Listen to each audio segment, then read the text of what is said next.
Let me introduce our next panel. Our next panel is NFTs, past, present, and future. So the first person I need to bring up is Happy Walters. Many of you know Happy. Happy is like a community driver, one of the co-founders of Icon Institute. He's passionate about developing entrepreneurial ecosystems and community development. Jordan Pride. Jordan is the chairman and CEO of Immutable Holdings, and he led Buffered VPN to be one of the fastest growing personal VPN services. And he's also served as senior vice president of business development at Hereda Hashgraph.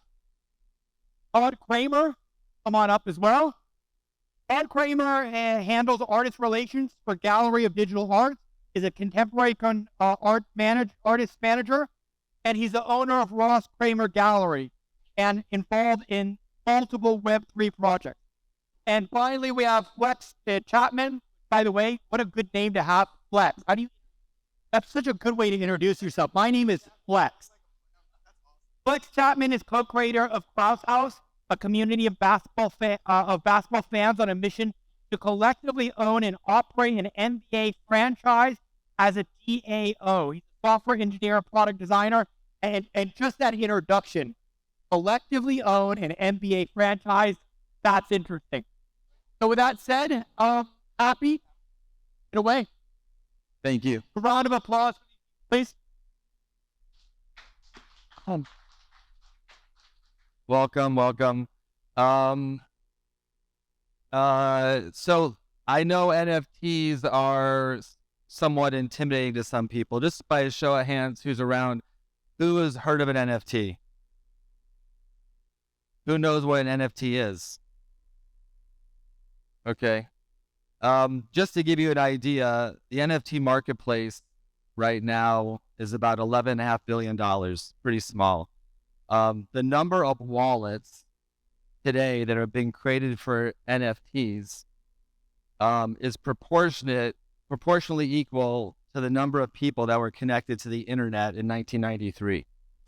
So to let you know how early this is, the internet opened in 1993, the masses. It was created in 83, 10 years later, it opened to the masses. So that's how early it is in the ecosystem of NFTs.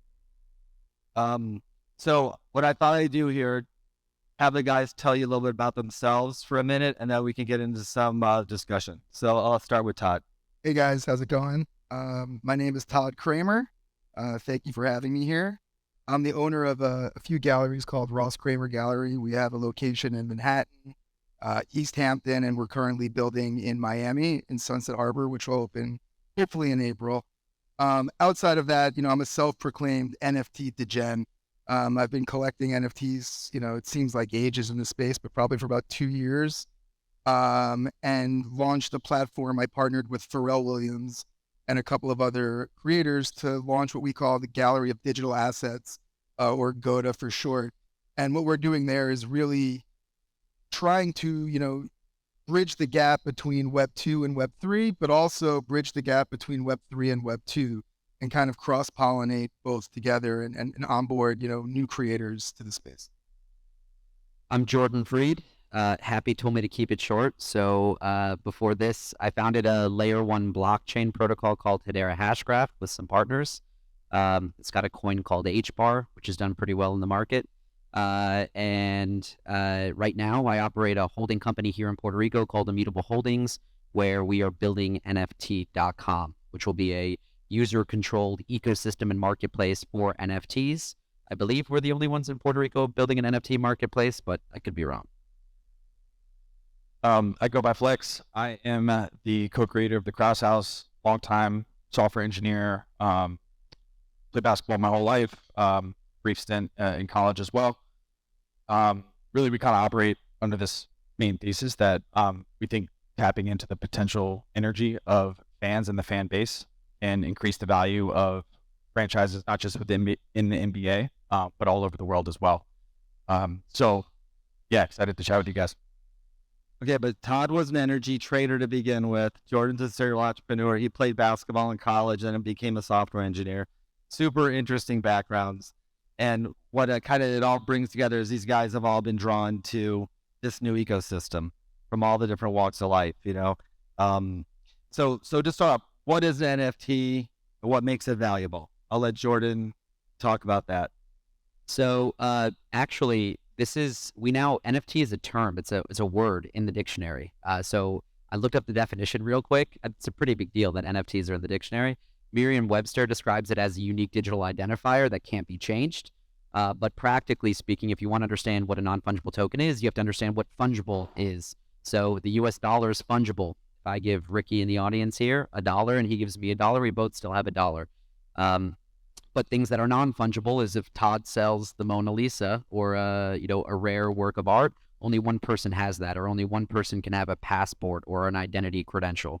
So what we've seen is non-fungible tokens applied to represent today digital pieces of art, JPEGs, in some cases GIFs, little animated images that you own. And it's a fundamental first on the internet to have an image that is yours. It wasn't possible to own a meme back in the day, and now you can not just create a meme, but you can own a piece of it and fractionalize ownership in it. So we like to think of NFTs as crypto, Bitcoin. I'm sure if you've heard of NFTs, you've heard of Bitcoin. We think of Bitcoin as the internet of money, and then NFTs as the internet of value. And our position on it is everything of value in the physical world will be tokenized in the digital world in the form of a token. Could be Todd's awesome watch there, or Happy's, or could be a title deed to a property. The previous panel talked about the digitization of potentially title deeds. Farm in Puerto Rico, it could be a title deed representing that property. It could be, LVMH luxury bags and goods. We think those will all be tokens. I think that's a good point. It's really important to understand that NFTs are not going anywhere. It's going to be in everyone's life going forward in some capacity. It can be through your kids at school, as Jordan said, real estate deeds, as Todd will talk about art, as Flex will talk about even owning an asset and part of an NBA team. This is the very, very, very early stages. But Jordan, also figure out why is it valuable? So people here understand, they've heard about it. Hey, buy an NFT, and everyone was talking about it. Continue a little bit about what's the value.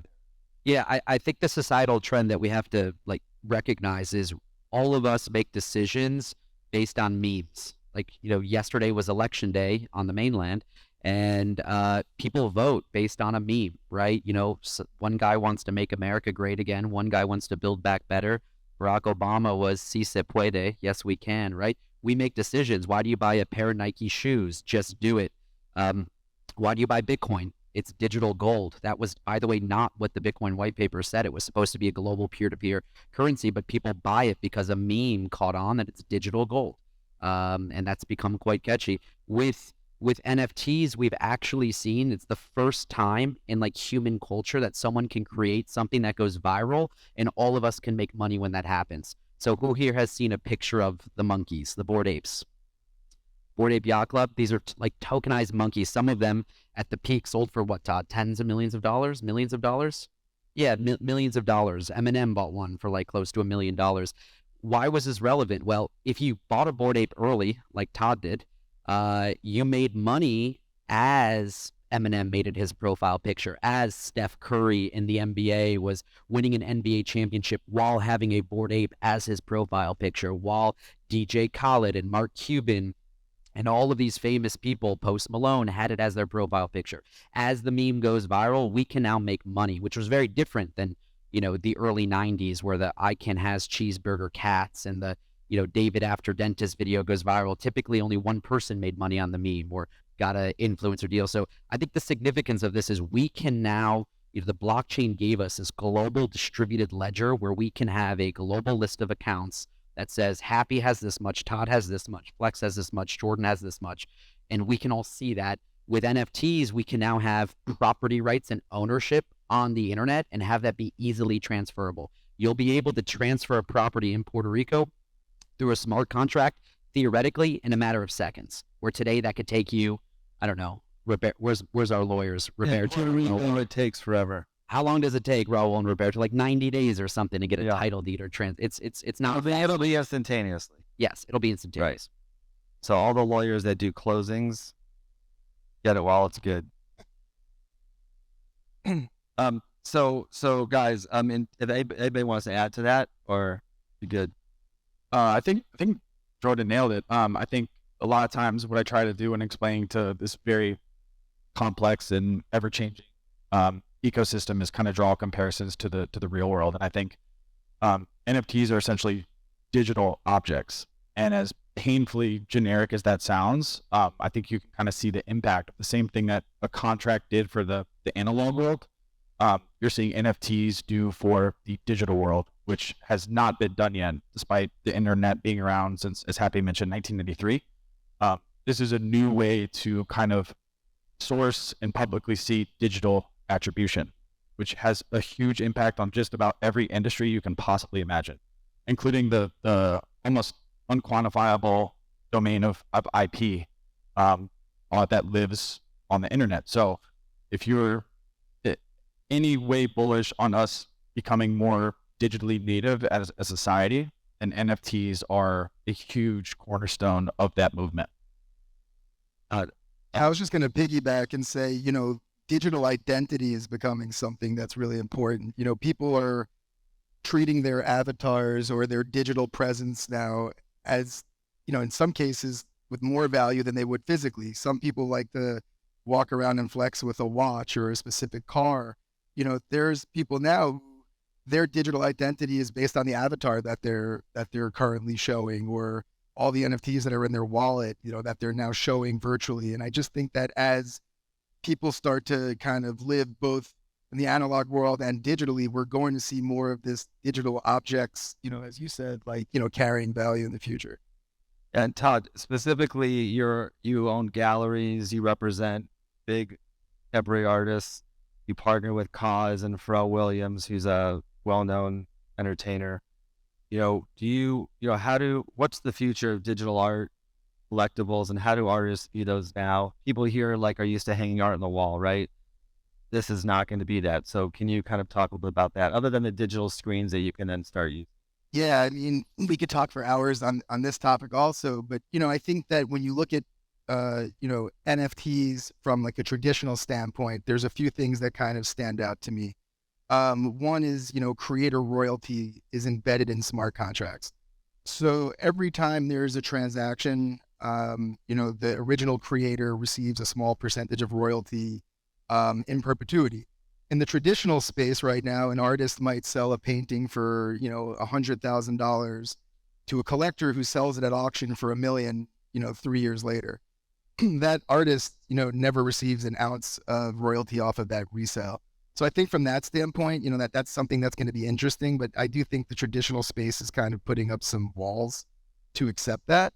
But what I do think is happening is a whole new generation of artists are being born because of this. You know, there's a whole generative art movement that I'm, you know, thinking, you know, maybe 30, 40 years from now, we could look back and say that this would be the equivalent of like the abstract expressionists. You know, artists who are being born through this technology, who didn't have gallery representation, who were able to achieve it on their own. So yeah, I mean, I just think that these NFTs right now are going to open up the doors to so many different areas, whether it's tokenizing physically backed items. You know, I'm working with an artist who has a very robust commercial toy practice. He sells vinyl toys a lot. And one of his big, you know, concerns are counterfeits. So we're right now talking about the concept of every toy has an embedded RFID chip that scans to unlock a token that represents the digital ownership or the certificate of authenticity. I think that that's interesting. I know I'm rambling here on this question, but yeah, there's a lot to say. True. Shoes, people collect shoes. How do you know, shoes are selling for $1,000, $5,000, $2,000. How do you make sure that's not digital? Yeah, I mean, we can even solve for that. If you think about the sneaker resale market, you know, the way it generally works is someone buys something from Nike or the sneakers app, they receive it, they want to sell it, they send it to, let's say, StockX or Goat. StockX then lists it, someone buys it. There's a whole layer of transaction. Imagine if instead of receiving the physical sneaker, it was just the token. And that token is redeemable for that sneaker. It could trade hands multiple times before the, you know, end buyer actually gets it. So I think that that's something really cool. Like, anybody else want to add to that? Or Jordan, what are the different ways to invest in NFTs? There's protocols you can trade. There are other you can speculate. What do you see that right now? Describe a little bit about that ecosystem, and then where do you see it going? Yeah, so I've spent my entire career in the world of blockchain and in digital assets, which while I may be young in every other career, I'm somewhat of a dinosaur in the crypto world, and that I stumbled in it just earlier than most. It was very serendipitous. I wouldn't even claim to be brilliant. I just found Bitcoin in 2013, and I was fortunate to be early to adopt it. We actually took it as a payment method in a brilliant, not brilliant. It was not brilliant, but in an early business. I mean to say. But the how you invest in this space, I think you have to like bifurcate how you think about investing in cryptocurrency and digital assets. Literally split it into two parts. One are, the first wave of this whole space was how do you pick the protocols that you believe will exist? Because really what we've seen happen is massive amounts of wealth have been built in the first 10 years of this industry by betting on a protocol. And the first wave of the internet, you didn't Explain what a protocol is. Right. It's an adopted standard. It's the adopted standard of how all the computers on a computer network like the World Wide Web are going to speak to each other. We have an adopted standard of HTTPS, a security standard that every single time you go to Amazon.com or eBay.com, HTTPS SSL certificate shows up. And in fact, Google won't even natively rank web pages that don't have security certificates anymore, which is actually a fairly new development. So that's a standard that was adopted. We really owe all of that to Jeff Bezos and Sergey and Larry, who forced that standard on the internet. But no one owned that standard. I guess if you're in the business of selling these certificates, these security certificates, you could make some money. This new standard, this protocol Bitcoin, owning a Bitcoin is practically owning a piece of that protocol. And we have other protocols too, don't we? We've got Ethereum, and you may have heard of Polygon. These are layer one blockchains that want to power general purpose applications, things that are not just cryptocurrencies, but business applications, NFTs. There's groups of people working on actually making NFTs launch like compressed application files. So when you're looking at deploying capital in the space, again, I would break it into two parts. There's which protocols are going to be here in 5, 10, 15 years. And which of those protocols do you believe as an investor are going to be powering future business applications? And you want to own a piece of those protocols. And typically, the way you do that is in a traditional company, you buy some stock in that company, but on a crypto network, you buy the native protocol token. There's never going to be more than 21 million Bitcoin. Owning, a few thousand of them, it was a pretty good bet. It made you some money. Maybe do the same for Ethereum or Polygon. That's one way to invest. The other way to invest is owning equity in businesses that are building in the sector. We've seen OpenSea, the number one marketplace in our space, valued. I think the valuation we could debate on today, but they last raised money to $13.3 billion post-money valuation. They raised $300 million. With only 250,000 users, right? It's today, it's about 11,000 active users Right. across the entire ecosystem. So, it's a very nascent space. So it's an aggressive valuation that I think many will argue about for years. We probably want to haircut that a little bit. But that's been the other way. And then the final way has been, and this is far more subjective, and I really admire Todd and probably you, Flex, and these guys are a lot cooler than me, Happy as well. And there's the subjective picking the NFT, right? I wasn't early to Bored Apes. I missed the boat. By the time I found Bored Apes, it was $1 million. I was early to buy the domain name NFT.com, but if you are good at, the subjective skill of like evaluating art or finding new artists, Todd is, I think that's one of your gifts. You find Nina Chanel or Krause and help them digitize their works and pioneer that. That's probably the third way if we were to trifurcate it. Yep. Okay. Good answer. Lex, you created a DAO. So a DAO is a decentralized autonomous organization. So a little bit, NFTs are part of that ecosystem, but discuss kind of what you did and how you see that fitting into the future. Just kind of give a brief explanation of how you got involved, how much money you raised, and what a DAO is and how it functions with the community. Yeah, sure. So, as Happy said, DAO stands for Decentralized Autonomous Organization, which I will admit is far too nerdy of a term for what it actually is. Basically, these are new, think of them as digital co-ops, as an example. So we are an internet native community of basketball fans, but every token holder in the community is also part owner. And there's a lot of power in that because collectively we have a shared treasury that's managed by an entire team.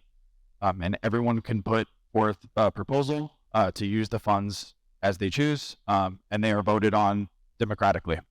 What's really interesting about that model and possibly future franchise ownership, right, is that we are kind of unlocking new governance mechanisms on how to make decisions collectively.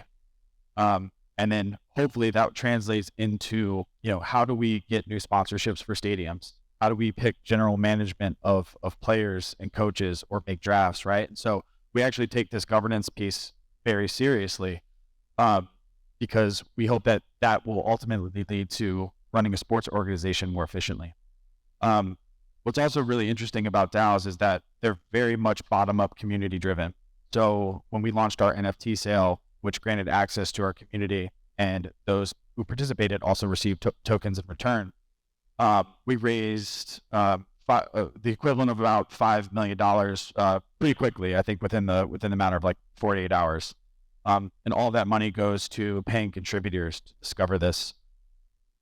Bunch of kids on the internet have never bought a team before, right? So what's really awesome is that my way of how we should go about it might differ than the person next to me, but that's kind of the magic in it, is that we don't know. So let's figure out this together, and we're all kind of motivated collectively by this incentive of allowing fans on the cap table, where typically the owners of these franchises have net worths in the billions, right? So we're not necessarily at odds with existing ownerships. We just think that there's a lot of power and value add by tapping into the potential energy that lies within the fan base today.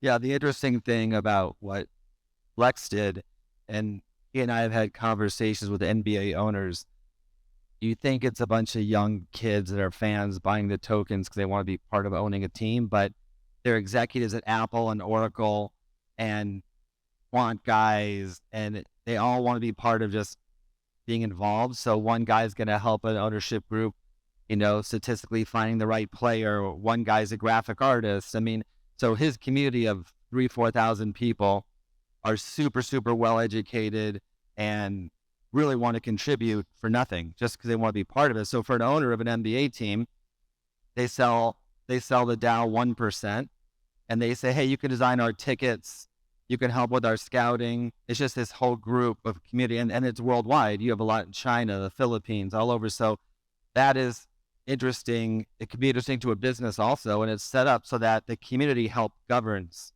You get a token, you get a vote. And so I think that's a way of the future. There's a lot of laws being, written around it because it's so new.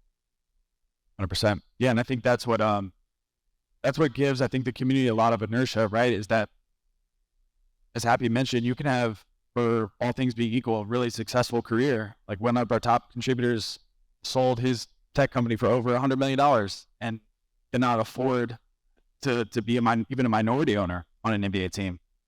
And so he's kind of looking, like, hey, this might be my only shot of achieving this dream. So I'm willing to stay up nights and weekends despite having a family and my own full-time job to help move this entire operation forward. So as you can see, the benefits to an owner of tapping into that global fan base to increase the value of the franchise and increase fan engagement and access new revenue streams is a radically different paradigm than anything that we've seen before. If anyone has questions, don't be intimidated. Just raise your hand as we're talking.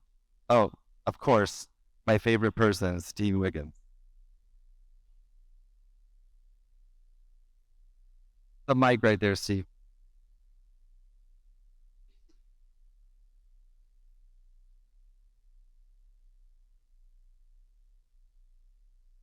Yeah, that's a long, complicated one, but we still, unfortunately, we have to kind of adhere to SEC guidelines and NBA bylaws. So there's a legal structure that we could kind of set up to actually purchase part of the team. I think today the biggest value add is that we would be granting access to people to actually buy in an equity piece of an NBA team that otherwise wouldn't get it today. all while staying SEC compliant.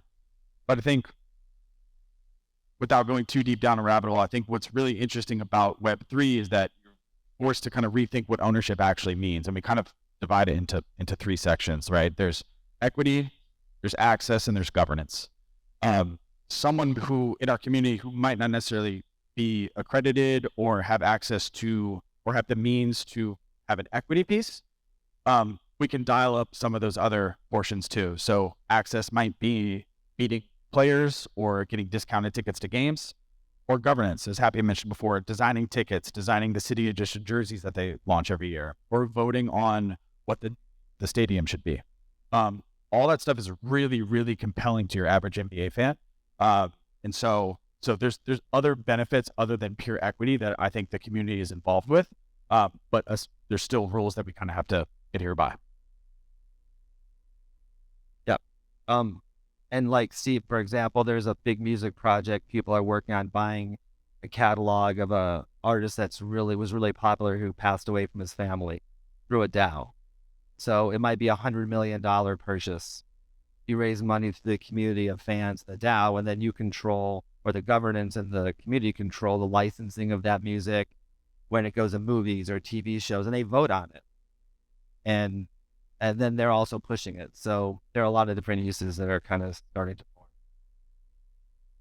Any other questions before we move on to the next topic? Alex, want a mic? You get him. Okay, say it loudly so people behind you can hear.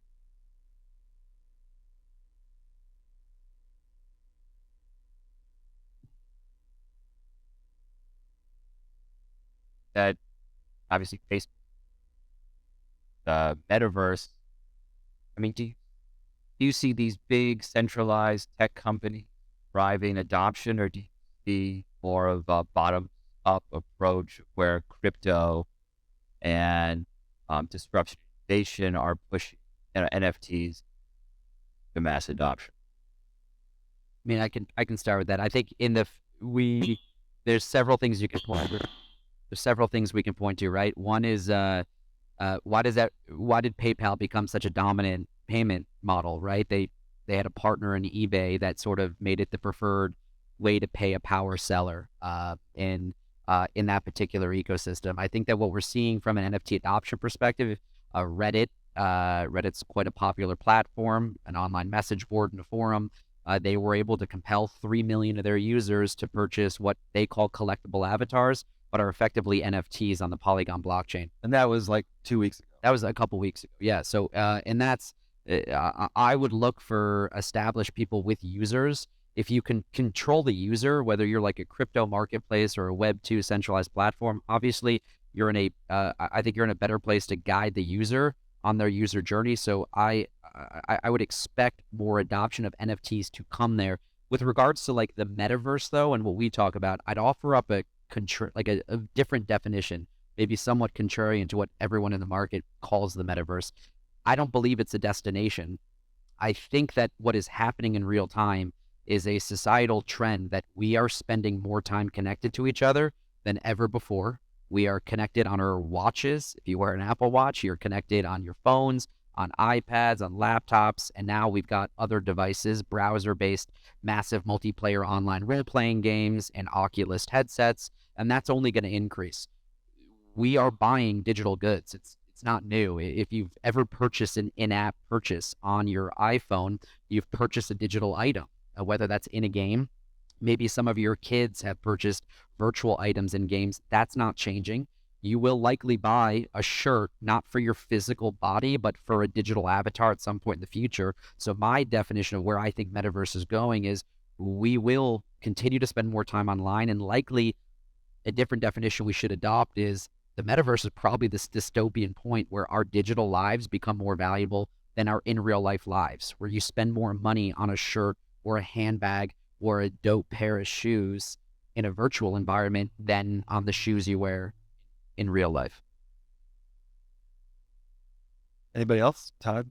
Anybody? Or I'll keep it really quick, but I actually think, I mean, I'm biased here for sure, but I think it's some of these cultural pillars of society that are really going to drive mass adoption. I think it's things like sports, art, music, I think, as Jordan mentioned, when things become more increasingly digital native, I think the first things that people really look to do with their friends or with, communities on Twitter or Discord is share new clothes, share new songs, talk about sports. I think it's a lot of the consumer things that's going to drive a lot of the mass adoption over. And luckily, there's increasingly stable and great infrastructure to support that massive migration. So I think it's a lot of these things that we describe as fun things, the things that might look like toys for now. But I think that's going to be a massive driver for people moving into Web3. Todd, you're an NFT trader, you're an advisor to Web3 companies. What kind of meltdown at crypto yesterday with FTX? How do you see the market for NFTs in the next 12 to 24 months? And do you think that what's going on in the macro sense with FTX and the problems they've had, is that going to affect the market that you're dealing with every day? Are people still buying art? Are they still looking to deploy capital? On the trad side, on the traditional art side, I feel like there's so much, that space is growing in terms of people viewing art as more of an asset class than a collectible. So like on that side of my business right now, I'm looking for deals and I'm struggling to find some. On the Web3 side of things, obviously we're seeing a slowdown. I like to talk about when I'm taking an Uber somewhere and the Uber driver's talking to me about the NFTs he purchased, like that's probably the top, the short-term top. And not a good sign. Yeah, not a good sign at all. And I think that we had that, she's maybe like 8 months ago or 10 months ago, and now we're sitting in this lull of discovery. But I think that you have a lot of these, the major quote unquote blue chip NFT companies or projects that have taken on significant funding. Like they're not going anywhere. They're just behind the scenes building. I do think it's going to take some time to see another expansion in the market, right? I mean, we're having contraction left and right. That it's going to be hard for someone to come in. But what I envision is more long-term, everything being tokenized. I think we're going to see a lot of physically backed NFTs just revolving. I mean, Ramoa just did a drop, what was it, last week, where it was online. You virtually went in and you bought this new Ramoa limited edition Ramoa bag that came with the token. So like I see that expanding, just to kind of like tell a short story that I've told many people, I feel like the stage that we're in right now with NFTs, it reminds me of like Napster. And I would download, not to date myself, I'm 45. I would download a song. I think I was on like DSL or even dial up at the time. It would take 2 days to get, a day to get 2 songs. I put it on my MP3 player. I was psyched. I had 6 songs on this player. And to think back now, like you hear a song that's playing and you Shazam or ask Siri and it's on your phone streaming. I feel like we're like so in that way beginning Napster day, that who knows, 2-3 years from now, I think people will be, operating, through NFTs without even knowing it. I think people will be making transactions on their phone, whether it's for tickets for a sporting event, and they won't even know it's taking place on the blockchain. Just the interface is just so familiar to them. So, I just only see it growing in the long term. Short term, I can't answer to where we're at. No, I agree. And Jordan, you're building an NFT. It's not an exchange, but a platform. It's called NFT.com. You started it 2 years ago when no one had heard of an NFT. So how do you feel? Where's that for you right now? Yeah, I think my favorite meme yesterday, I shared it with Todd last night, but it was a picture of, it said, this is the world right now. And it was just a picture of everything on fire. And then it was OpenSea, the top marketplace in the space, saying, does anyone want to buy my picture of monkeys? Which is, I thought very funny. But obviously the interest in buying NFTs has dropped significantly. Volumes in the market are down 95%. If you look at data from even just 6 months ago, we were seeing weeks where billions of dollars were spent buying and selling NFTs from active traders and speculators to the point where that has dried up. So when I look at it, I try to be unemotional about it, and let's just look at what's happened on the blockchain.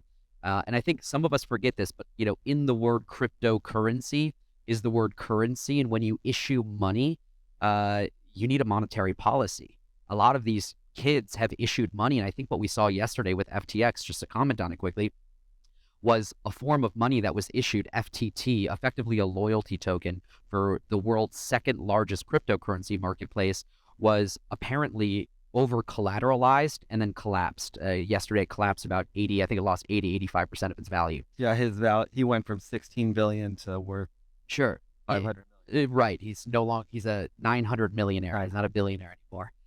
He's not in the Trace Commas Club. But what we, joking aside, I think what we've seen over the last 6 months is when you look at the market cap of digital assets around this cycle, we peaked around $2 or $3 trillion of value that was stored on top of blockchains. Bitcoin or cryptocurrency is to the blockchain what email was to the internet. It was just the first thing to do. You probably have heard of DeFi, decentralized finance. Now we're talking about NFTs. These were other things to do with the $3 trillion in value on blockchains. So with that value there, of course, people were like, what can I spend this Bitcoin or these Ethereum tokens at one point valued at $4,000? So it seems to reason that was driving a lot of volume that has gone away. Everyone's risk off in this market, not just equities, but also crypto. And I expect that, it's going to be a painful 2023 in the crypto markets. Luckily, we put cash in our balance sheet at the right time to, be able to see us through this cycle. Not my first cycle. I lived the Bitcoin 20,000 to 3,000 crash of 1,000 to 200, but I think there's a lot more pain before it gets better. Hopefully 2024, people have an appetite for NFTs again around the next Bitcoin halving event, I would say. Anybody want to add to any questions? Anybody else have questions as we're going through? George? There's a mic that people can hear behind. To each one of your products, how would you like to collateralize your product, and how would you lend, or how would you like to lend it? Like, in other words, smart contracts way different? Are there different ways? How do you see the collateralization happening, good or bad? Go for it, whoever. And there's peer-to-peer lending right now through NFTs, the smart contracts, just to, kind of talk about like JPEGs of monkeys or, people are going online to different DeFi sites and they're saying, I will put this up. I want to pay X% for this term. Someone will counter, they come to a deal, that contract is then locked up. And if the terms aren't fulfilled, the contract's released to the new buyer. So, I mean, I think that, an incredible case of that. Yeah, I think as more value, Happy at the beginning of the panel quoted the global value of NFTs is probably around 11 billion, maybe even a little bit less today, US dollars. As that increases, and I think the way that increases is NFTs will include digital twins of authenticity certificates of Rolexes and likely membership interests in limited liability companies that own physical real estate or that own other assets, right? Or again, tokenized membership of potentially it's a securities contract where you own tokenized membership in a LLC that maybe owns a basketball franchise, right? As that 11 billion number increases, we're already seeing entrepreneurs start to build what are like real-time appraisal protocols where they will look at your wallet, look at all the NFTs in your wallet and say, hey, Happy's got $5 million in NFTs in his collection. And they will give you a real-time quote on, hey, we'll let you borrow 33% loan to value with those NFTs as collateral and let you borrow against that. So that instantaneously. I mean, what's that company, Todd, from Vietnam that we love? That we use? Trade Sniper. Trade Sniper. I mean, it tells you what your NFT is worth by the second. Constantly. I mean, it's pretty dope. Yeah, my situation's a little bit interesting there because playing nice with the SEC is one thing. Playing nice with the NBA is a whole separate thing.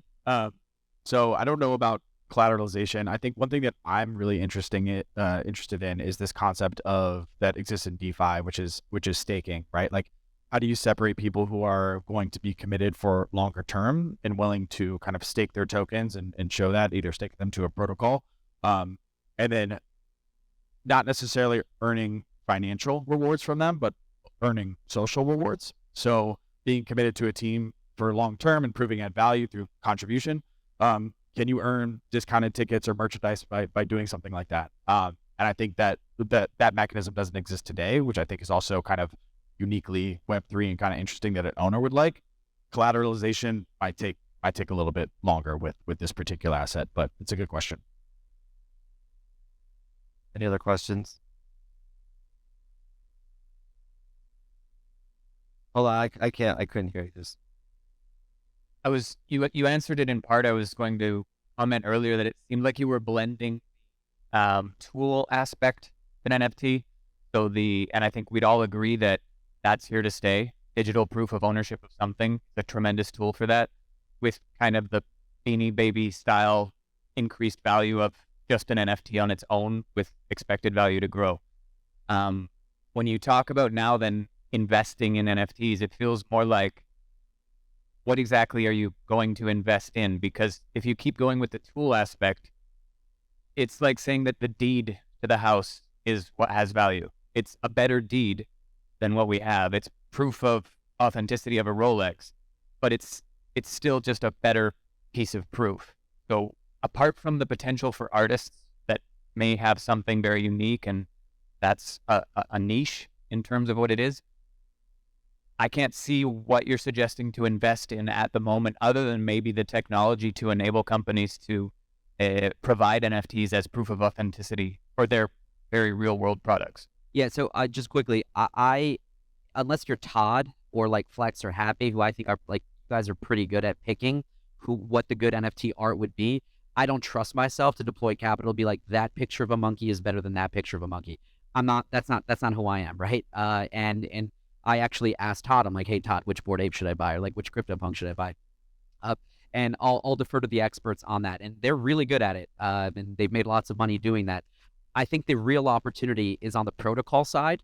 Some of these protocols are now deflationary, like the circulating supply of Ethereum should theoretically decrease post-merge, so that should get exciting from a supply perspective. The inflation rate has dropped quite a bit on the Ethereum network. I think it hovers, the Bitcoin inflation rate right now is like 1.6% annually in terms of the number of new Bitcoin entering circulation, but that will stop at 21 million. We'll never have more than 21 million. So picking the protocols, learning how to value the protocols, that's one really exciting way. The other really exciting way, though, is just betting on the infrastructure, which is equity bets on people building in the space. There are people building appraisal protocols that you can, you put money into the company behind that algorithm, or people building NFT marketplaces like OpenSea or NFT.com, where you can put money into those businesses and bet on winners there. I'm most excited, I'm biased. I'm most excited about building above the protocol. I already built a protocol called Hedera. I want to build on top of protocols like Hedera now. And that's, I think most of the value capture is in, what are the top marketplaces going to be? What are the top lending protocols against NFTs going to be? There's people building NFT wallets. Happy just mentioned Trait Sniper, which helps you literally purchase NFTs. It's a Chrome extension. So those are exciting investment opportunities. But also, just like if you want a Bored Ape and you believe in that ecosystem or what they've built, this is a good time probably to buy one, because they're about as low as well. We just checked; it's only $80,000 now. Right, 80 grand. Now it's a lot of money, but compared to what it was 5 months ago, or what it may be in 6 months, Todd has many of them. He buys and sells them daily. So there are opportunities as an investor, like you'd pick a stock. Hey, Meta is down. It's a good time to buy. It's the same thing, and so that's also something you can do. Infrastructure stuff for sure.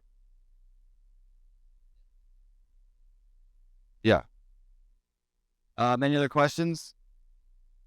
Okay, I think our clock says 00, so we better stop. Yeah, just maybe one more comment. Like, I feel like we should tie this to Puerto Rico somehow, because like and then I'll shut up. But we are besides us actively building in Puerto Rico and these guys being generous to like come down to Puerto Rico from New York and LA.